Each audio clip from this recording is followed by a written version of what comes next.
Hello दोस्तों, स्वागत है आपका मेरे यूट्यूब चैनल क्विक लर्न में। और आज हम पढ़ने वाले हैं हमारे क्लास 10th के सेकंड चैप्टर का मोस्ट इम्पॉर्टेंट टॉपिक, जो कि है कॉमन सॉल्ट। कॉमन सॉल्ट, हाँ, वही नमक जो हम घर में यूज़ करते हैं अपने रोज़ के खाने में।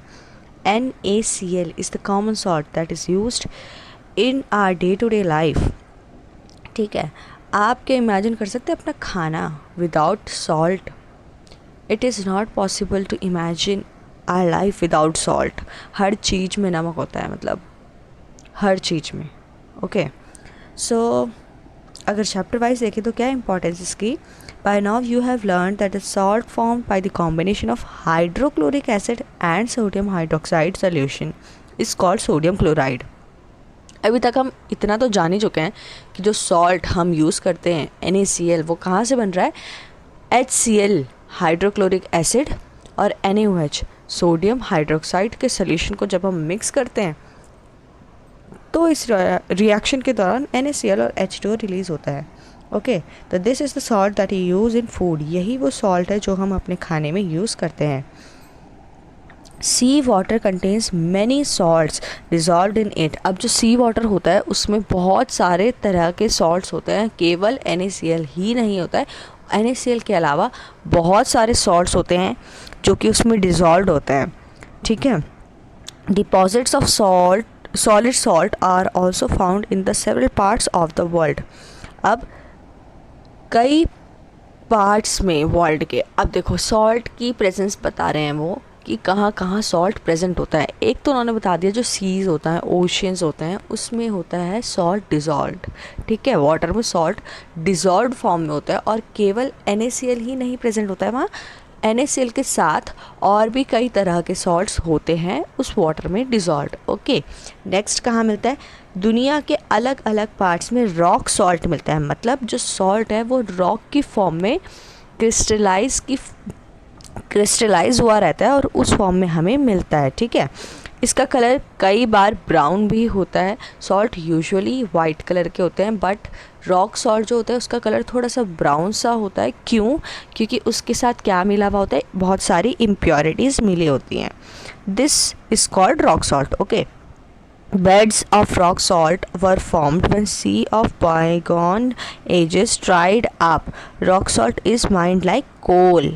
रॉक सॉल्ट को निकालने का तरीका बिल्कुल वैसा ही है जैसे कोल को माइन किया जाता है, वैसे ही रॉक सॉल्ट को माइन किया जाता है। और एक सी जब वो होता है ड्राई होता है, मतलब जो सी बेड्स होते हैं ना, अब सी में तो पानी में वो डिज़ोल्व है, सॉल्ट डिज़ोल्व है, लेकिन सी के जो बेड्स होते हैं वहाँ भी रॉक सॉल्ट प्रेजेंट होता है। वहाँ से भी माइनिंग करके कोल की तरह निकाला जा सकता है। और डिफरेंट पार्ट्स में जहाँ रॉक सॉल्ट प्रेजेंट है वहाँ से भी माइनिंग करके सॉल्ट को निकाला जा सकता है और निकाला जाता भी है। Okay, you must have heard about Mahatma Gandhi Dandi march. अब दांडी मार्च के बारे में तो सुना ही होगा आपने, महात्मा गांधी की। वो भी सॉल्ट के लिए ही की गई थी और फिर चल के गए थे, बहुत ज़्यादा एरिया कवर करा था उन्होंने, गांधी जी ने। और लास्ट में उन्होंने क्या करा था? सॉल्ट की फॉर्मेशन करी थी, क्योंकि उन्होंने ये दिखाया था ब्रिटिशर्स को कि हम तुम्हारे ऊपर नहीं डिपेंडेंट है एज़ फॉर आर सॉल्ट, क्योंकि उन्होंने सॉल्ट को महंगा कर दिया था बहुत ज़्यादा। तो उन्होंने क्या करा? हम खुद अपना नमक बनाएंगे और अपना ही नमक खाएंगे, we don't need your salt. They wanted to show that Indians are independent, they are not dependent on Britishers for their basic needs. अब सॉल्ट को ही क्यों चूज़ करा? क्योंकि सॉल्ट एक ऐसी चीज़ है जो गरीब से गरीब और अमीर से अमीर इंसान खाता है एट द सेम रेट। ठीक है, नमक तो एक ही है और नमक जो हम यूज़ कर रहे हैं वो गरीब भी और अमीर भी हर कोई यूज़ करता है। ऐसा कोई नहीं है जो नमक को यूज़ नहीं करता है। तो ये एक ऐसा सिंबल है जो हमारी सोसाइटी के हर एक पार्ट को दिखाता है। ठीक है, और इसलिए सॉल्ट को यूज़ किया गया to show that whole India, whether it is the poorest one or the richest one, everyone is independent of Britishers। तो दांडी मार्च के बारे में ज़्यादा यहाँ पे पढ़ने की ज़रूरत नहीं है। मेन बात बस यही है कि दांडी मार्च में सॉल्ट का यूज़ किया गया था। जो सॉल्ट हम पढ़ रहे हैं उसी सॉल्ट का यूज़ किया गया था। ओके, अब हमारा इस चैप्टर में लास्ट में कुछ इम्पॉर्टेंट कंपाउंड्स के बारे में स्टडी गया है। तो इसमें फर्स्ट कंपाउंड जो हम पढ़ने वाले हैं वो है हमारा common salt. Okay, common salt के बारे में हम पढ़ेंगे। कॉमन सॉल्ट मीन्स NaCl, वही NaCl जो HCl और सोडियम हाइड्रोक्साइड से बनता है। The common salt thus obtained is an important raw material for various materials of daily use such as sodium hydroxide, baking soda, washing soda, bleaching powder and many more। देखो, common salt खाने में तो हमारी help करता ही है, मतलब खाने में तो वो यूज़ होता ही होता है, जबकि कॉमन सॉल्ट एक ऐसी चीज़ है जो कि हमारे और भी बेसिक नीड्स वाले मटेरियल के प्रिपरेशन का बहुत ही मेन रोल प्ले करता है। जैसे कि सोडियम हाइड्रोक्साइड हो गया, बेकिंग सोडा हो गया, वॉशिंग सोडा हो गया, ब्लीचिंग पाउडर हो गया, इन सब चीज़ों की प्रिपरेशन की स्टार्टिंग ही कॉमन सॉल्ट से होती है। ठीक है, जैसे कि सोडियम हाइड्रोक्साइड की प्रिपरेशन, अब पहला जो हमने पढ़ना है वो है सोडियम हाइड्रोक्साइड। सोडियम हाइड्रोक्साइड की प्रिपरेशन कैसे होती है, क्या क्या होता है ड्यूरिंग प्रिपरेशन, क्या क्या इसके यूजेस हैं, ये सब कुछ हम पढ़ेंगे। तो first part is sodium hydroxide. When electricity is pass through aqueous solution of sodium chloride called brine. यहाँ पे पढ़ने वाली और याद करने वाली बात ये है कि सोडियम क्लोराइड का solution in water is known as brine, BRINE, brine. ठीक है, अगर मैंने पानी लिया और पानी में केवल सॉल्ट डाल दिया, वो भी सोडियम क्लोराइड डाल दिया, तो उस सॉल्यूशन को हम ब्राइन भी बोलेंगे। एग्जाम में कई बार ब्राइन करके आता है, that right the what is brine. ठीक है, इसका फॉर्मूला लिखो, NaCl plus water is brine. Okay, it decomposes to form sodium hydroxide. जैसे ही मैंने बीकर लिया, बीकर में मैंने NaCl का सोल्यूशन बना रखा है, उस ब्राइन सोल्यूशन से मैंने इलेक्ट्रिसिटी को पास करा, तो क्या होगा, ये NaCl ब्रेक हो जाएगा, वाटर के साथ मिक्सड है ये, तो ये ब्रेक होके क्या बनाएगा, NaOH की फॉर्मेशन करेगा। इस रिएक्शन में आपको दिख रहा होगा 2 NaCl is reacting with H2O, दोनों मिक्स हैं। जैसे ही वो रिएक्ट करेंगे तो NaOH बन रहे हैं, 2 मॉलिक्यूल NaOH, Cl गैस निकल रही है और H2 गैस निकल रही है यहाँ पे। Okay, the process is called the chloralkali process because the product formed chloro for chlorine and alkali for sodium hydroxide. We know that sodium hydroxide is base, it is an alkali and chloro means chlorine, therefore इस process को हम क्या बोलते हैं, chloro alkali process भी बोलते हैं, क्योंकि इसमें क्लोरो मतलब क्लोरीन बन रहा है और एल्कली मतलब सोडियम हाइड्रोक्साइड बन रहा है। ठीक है, तो इस प्रोसेस को हम क्या बोलेंगे, chloro alkali process. Chlorine gas is given off at the anode and hydrogen gas at the cathode। Chlorine gas जो है वो कहाँ पे रिलीज़ हो रही है, एनोड पे रिलीज़ हो रही है। एनोड होता है पॉजिटिव चार्ज का, और हमें पता है Cl पे हमेशा क्या चार्ज आता है, नेगेटिव। तो opposite charges attract each other, therefore chlorine का नेगेटिव वाला एनोड के पॉजिटिव वाले के साथ अट्रैक्ट होगा, तो क्लोरीन गैस कहाँ पे इवॉल्व होगी, एनोड पे। और H हमेशा H प्लस की फॉर्म में मिलता है और कैथोड नेगेटिव होता है, तो क्या होगा यहाँ पर, जो H प्लस वाला है वो नेगेटिव की साइड जाएगा, तो कैथोड की साइड जाएगा, और H2 गैस कहाँ रिलीज़ होगी, कैथोड पे। ये मैंने आपको केवल और केवल अपनी ट्रिक दी है ताकि आपको याद रहे कि Cl और H2 कौन से इलेक्ट्रोड्स पे रिलीज़ हो रहे हैं। ठीक है, आप सिंपल वे में अगर याद कर सकते हैं तो बहुत ही अच्छी बात है। तो नेक्स्ट हमारा क्या लाइन थी, the 3 products produced in this process are all useful. जो 3 प्रोडक्ट बने हैं क्लोरो एल्कली प्रोसेस के दौरान, जो 3 प्रोडक्ट बने वो तीनों ही हमारी लाइफ में बहुत ज़्यादा इंपॉर्टेंस रोल प्ले करते हैं, और ये बहुत ज़्यादा इम्पॉर्टेंट है हमारे लिए। ठीक है, सोडियम हाइड्रोक्साइड भी, क्लोरीन भी और हाइड्रोजन गैस भी, तीनों। रिएक्शन होती कैसे है, रिएक्शन इस बीकर में देख सकते हैं आप कैसे होती है। यहाँ पे हमारे पास ब्राइन सोल्यूशन है, यहाँ ब्राइन अंदर जाता है, और मैं आपको एक बार एक्सप्लेन कर देती हूँ।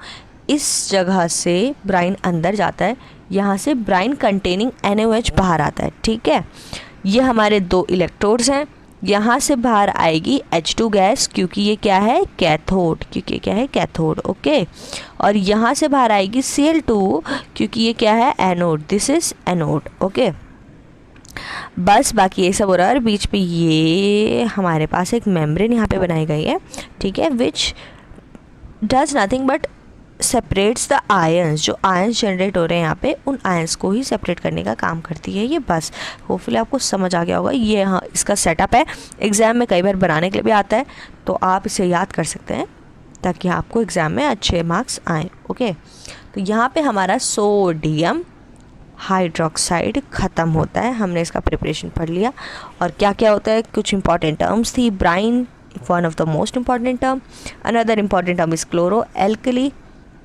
ठीक है, तो ये सब याद कर लेंगे। नेक्स्ट हमारा है bleaching powder. What is bleaching powder और ये कैसे जनरेट होता है, ये सब कुछ हम इसमें पढ़ेंगे। You have already come to know that chlorine is produced during the electrolysis of aqueous sodium chloride brine. अब हम ये तो पहले ही देख चुके हैं कि जैसे ही मैंने NaCl का इलेक्ट्रोलिसिस कराया तो वहाँ मुझे बहुत ज़्यादा अमाउंट में क्लोरीन भी मिलता है, ठीक है, क्लोरीन भी मिलता है। तो this chlorine gas is used for manufacturing of bleaching powder. अब देख, हमने क्या लिया, NaCl का सोल्यूशन लिया, ब्राइन सोल्यूशन लिया। उस ब्राइन को मैंने जैसे इलेक्ट्रोलाइज कराया तो एक तो मुझे सबसे इंपॉर्टेंट क्या मिला, सोडियम हाइड्रोक्साइड, वो मैंने अलग रख लिया। अब बचे क्या, क्लोरीन एंड हाइड्रोजन। इसमें से जो क्लोरीन है वो बहुत ही इंपॉर्टेंट मटेरियल है क्या बनाने के लिए, ब्लीचिंग पाउडर को बनाने के लिए। ब्लीचिंग पाउडर के सिंथेसिस में chlorine plays a very important role, तो क्लोरीन यहाँ पे यूज़ होता है। Bleaching powder is produced by bleaching powder is produced by the action of chlorine on dry slaked lime. Dry slaked lime क्या होता है, slaked lime CaOH whole twice, ठीक है, कैल्शियम हाइड्रोक्साइड को बोलते हैं हम स्लेक्ट लाइम। जैसे इसकी रिएक्शन क्लोरीन के साथ कराएंगे, ब्लीचिंग पाउडर बनता है। Bleaching powder is represented by CaOCl2 दो the actual composition is quite complex. देखो, कैल्शियम हाइड्रोक्साइड की रिएक्शन क्लोरीन के साथ कराई तो क्या बना, CaOCl2 और वाटर यहाँ पर रिलीज हुआ। यही CaOCl2 is the basic formula of bleaching powder, जबकि इसका कॉम्प्लेक्स फार्मूला बहुत ही ज़्यादा कॉम्प्लेक्स हो जाता है, तो उसको हम नहीं पढ़ते हैं। हम क्या पढ़ेंगे कि ब्लीचिंग पाउडर क्या होता है, कैल्शियम ऑक्सी क्लोराइड, इसका साइंटिफिक नेम है calcium oxy chloride CaOCl2। Hopefully आपको समझ आ गया होगा। अब देखो यहाँ पे क्या है कि ब्लीचिंग पाउडर इज़ यूज्ड, इसका यूज़ कहाँ कहाँ होता है ब्लीचिंग पाउडर का, for bleaching cotton and linen in the textile industry, for bleaching wood pulp in paper factories and for bleaching washed clothes in laundry. मतलब एक तो इसका यूज़ किस पर्पस के लिए हो रहा है, ब्लीच करने के लिए हो रहा है। ब्लीच मीन्स रिमूविंग कलर, ठीक है, किसी भी चीज़ से कलर को रिमूव करने के लिए, ब्लीच करने के लिए ब्लीचिंग पाउडर का यूज़ होता है। कहाँ कहाँ यूज़ हो रहा है, कॉटन और लिनन इंडस्ट्री, मतलब टेक्सटाइल इंडस्ट्री में भी यूज़ हो रहा है, पेपर की इंडस्ट्री में भी यूज़ हो रहा है, ताकि वुड पल्प से सारा कलर को रिमूव किया जा सके, और क्लोथ्स, लॉन्ड्री वगैरह में भी ब्लीचिंग पाउडर का यूज़ किया जाता है। As an oxidizing agent in many chemical industries, ये बहुत ही अच्छा ऑक्सीडाइजिंग एजेंट है, तो इसको कई केमिकल इंडस्ट्री में एज एन ऑक्सीडाइजिंग एजेंट भी लिया जाता है। To make drinking water free from germs, अगर पानी में करेक्ट अमाउंट में ब्लीचिंग पाउडर डाल दिया जाए तो पानी के भी सारे जर्म्स जो हैं वो मर जाते हैं, तो ये वाटर को प्योरीफाई करने के लिए भी यूज़ किया जाता है। नेक्स्ट हमारा टॉपिक है बेकिंग सोडा, ये भी बहुत ही इंपॉर्टेंट टॉपिक है, ये हम कवर करेंगे अपनी नेक्स्ट वीडियो में। तब तक के लिए गुड बाय। तब तक आप ये वीडियो लाइक कीजिए, कमेंट्स कीजिए, मेरे को सजेशंस दे सकते हैं आप, और ऐसा कंटेंट देखने के लिए मेरा चैनल सब्सक्राइब कीजिए और वीडियो को खूब शेयर कीजिए। Thank you so much.